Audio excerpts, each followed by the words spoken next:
ಮಂಡ್ಯ ಅಂದರೆ ಮಂಡ್ಯ ಜಿಲ್ಲೆನಲ್ಲಿ ಬರೀ ಮಂಡ್ಯ ಸಿಟಿ ಒಂದಿಲ್ಲ.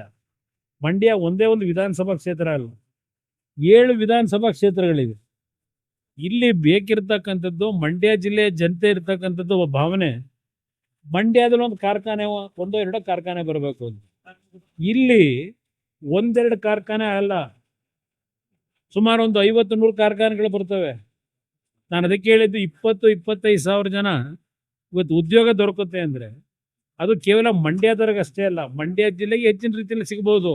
ಪಕ್ಕದ ತುಮಕೂರಿಗೂ ಅನುಕೂಲ ಆಗ್ಬೋದು, ಮತ್ತಿನ್ನೆರಡು-ಮೂರು ಜಿಲ್ಲೆಗಳಿಗೂ ಅನುಕೂಲ ಆಗ್ಬೋದು.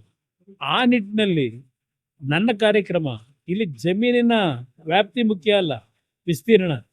ಇಲ್ಲಿ ಮುಂದಕ್ಕೆ ಮಂಡ್ಯ ಜಿಲ್ಲೆ ಅಷ್ಟೇ ಅಲ್ಲ, ಸುತ್ತಮುತ್ತ ಇರತಕ್ಕಂಥ ಜಿಲ್ಲೆಗಳಿಗೆ ಅಲ್ಲಿರ್ತಕ್ಕಂಥ ಯುವಕರಿಗೆ ಯಾವ ಪ್ರಮಾಣದ ಆದ್ಯತೆಯಲ್ಲಿ ಕೆಲಸ ಸಿಗುತ್ತೆ ಅದು ಮುಖ್ಯ ನನಗೆ.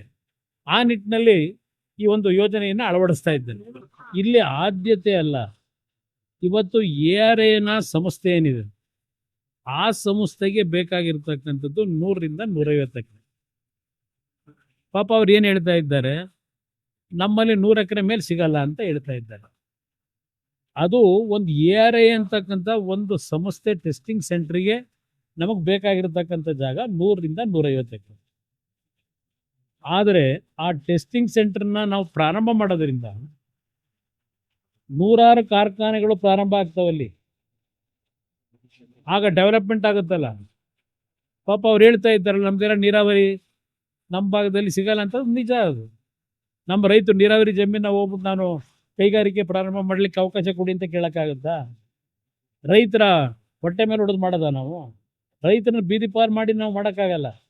ಅದರಿಂದ ಎಲ್ಲಿ ಸರ್ಕಾರದ ಭೂಮಿ ಇದೆ, ಎಲ್ಲಿ ಡ್ರೈ ಲ್ಯಾಂಡ್, ಮಳೆಯ ಆಧಾರದಲ್ಲಿ ಬದುಕಬೇಕಾದಂಥ ಪರಿಸ್ಥಿತಿ ಇದೆ, ಅಂಥ ಭಾಗದಲ್ಲಿ ಲ್ಯಾಂಡನ್ನು ಹುಡುಕಿ ರೈತರುಗಳಿಗೂ ತೊಂದರೆ ಆಗಬಾರ್ದು, ಅವ್ರ ಮಕ್ಕಳಿಗೂ ತೊಂದರೆ ಆಗಬಾರ್ದು, ಅವ್ರ ಮಕ್ಕಳ ಬದುಕಿಸಲಿಕ್ಕೆ ಒಂದು ಒಳ್ಳೆಯ ಕಾರ್ಖಾನೆಗಳಾಗಬೇಕು. ಆ ನಿಟ್ಟಿನಲ್ಲಿ ತೀರ್ಮಾನ ಮಾಡಿ.